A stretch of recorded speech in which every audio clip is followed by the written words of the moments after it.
یہ we can't go into a blanket statement کہ جی نہیں کرتا. بات یہ ہے کہ اسٹیٹسٹیکل لیول پہ ہمیں بات کرنی ہے کہ اگر 100 لوگوں کا ڈیٹا موجود ہے تو کتنے % کو انالائز کیا جا رہا ہے. تو جب آپ کسی چیز کو ڈیجیٹائز کر دیتے ہیں تو وہ ہیومن ہینڈ سے نکل جاتا ہے, وہ انالیسس جو ہے وہ آٹومیٹکلی جنریٹ ہو جاتا ہے, اس کو کوئی روک نہیں سکتا, اس کو کوئی ٹنکر نہیں کر سکتا. اب وہ انالیسس کس کے سامنے رکھا جاتا ہے اور کس لیول آف سنتھسس کے ساتھ ان کو بیان کیا جاتا ہے, that's how that system becomes effective.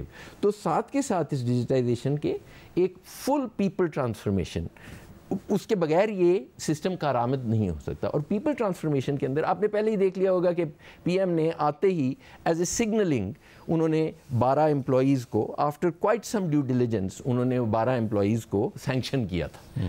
ٹھیک ہے نا, یہ ایک سگنل تھا کہ جی اس ادارے کو ریفارم ہونا لازمی ہے.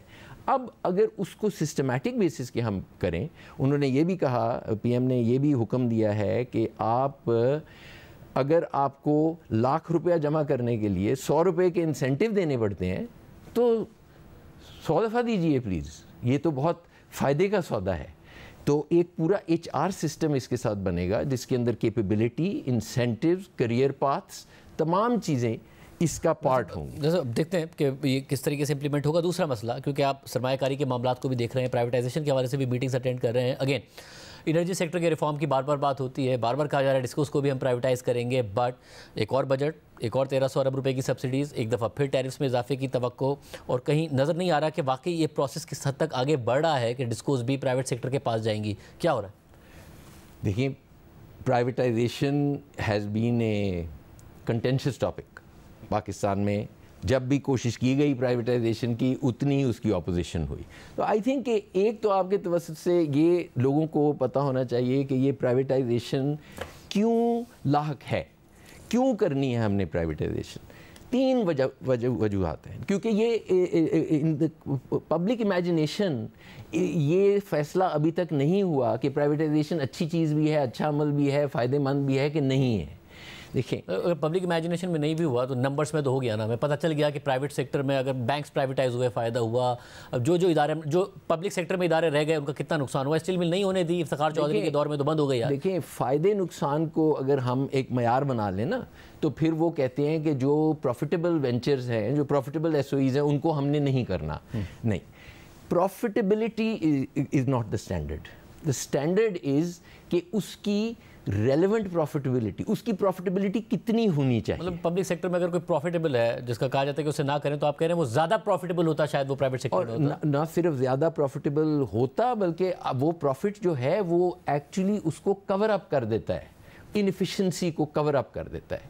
ایک پرابلم انفیشنسی ہوتی ہے پبلک سیکٹر. کر کیا رہے ہیں آپ؟ کرنے جا رہے ہیں یا نہیں کرنے جا رہے ہیں؟ Are you serious about privatization? 100% serious about the process. کیا progress ہے؟ All the discos have been divided into 3 categories.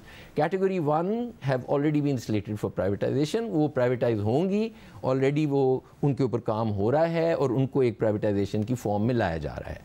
Within months, weeks or months you will hear کہ جی یہ والی جو ہیں اب on the block آ گئی ہیں.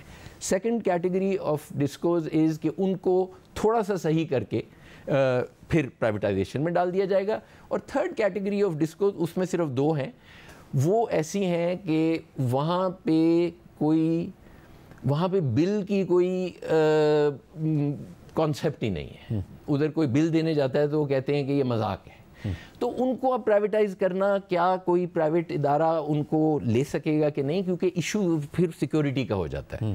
تو ان کو ابھی ہم نے بیک برنر پہ ڈال دیا. تو یہ ہیں 3 categories. All the discos are under privatisation and they will be. سرمایہ کاری کی بہت بات ہو رہی ہے کہ جی پاکستان میں سرمایہ کاری کا SIFC کا پلیٹ فارم, یہ وہ, مگر بار بار بات یہ ہوتی ہے کہ جتنے بڑے دعوے تھے اتنا بڑا کام شاید ہو نہیں پائے گا. آپ سفیر برائے سرمایہ کاری بھی ہیں, کون سی فورن انویسٹمنٹ آ رہی ہے پاکستان میں؟ دیکھیں, foreign investment can't be wished into the country, ورنہ تو کوئی مسئلہ ہی نہ ہوتا. ہم نے فورن انویسٹمنٹ کے لیے اپنی انوائرنمنٹ جو ہے, اپنی انویسٹمنٹ کی انوائرنمنٹ, اس کو امپروو کرنا ہے. اور امپروو کرنے کے بعد ہمیں اس کا پرچار کرنا ہے, ہمیں لوگوں کو بتانا ہے ایکچولی اپرچونٹی کی کوئی کمی نہیں ہے. اگر آپ دیکھیں تو ہم انویسٹمنٹ کو سوچتے ہیں ایز اے سنگل اپرچونٹی کہ جی آپ یہ ایک سیکٹر ہے یا ایک کمپنی ہے، اس کے اندر انویسٹ کر دیجیے. ایسا نہیں ہے. پاکستان میں 120 ملین خواتین جو ہیں وہ سیویئرلی انڈر امپلائڈ ہیں، اور مرد حضرات جو ہیں وہ بھی جو ان کا امپلائمنٹ کا پوٹینشیل ہے. آپ اگر کوئی میں ڈالرز استعمال کروں گا، اگر کوئی 7-8 ہزار ڈالر پر اینم کما رہا ہے with something called business process offshoring, وہ 10-12 ہزار ڈالر کے اوپر جا سکتا ہے. اور وہ لوگ کیپیبلٹیز کے ساتھ ریڈی ہیں. We don't have to wait 10 years کہ جی وہ جب تعلیم حاصل کریں گے، اچھی ڈگری ہوگی، پھر وہ کریں. تو this populace is ready to attract investment.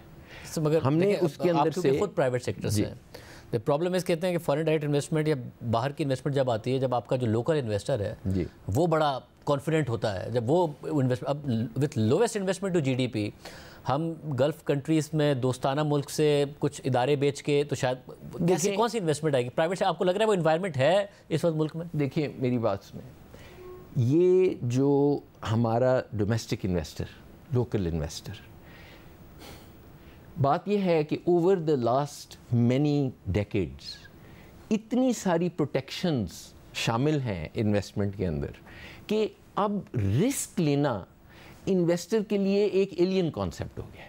وہ کہتے ہیں کہ جی دیکھیں ہمیں ان پٹ پرائس آپ مقرر کر دیں، آؤٹ پٹ پرائس مقرر کر دیں، ہم اس کے اندر کچھ پروسیس کر کے تو ہوگا. دس از ناٹ کالڈ انویسٹمنٹ.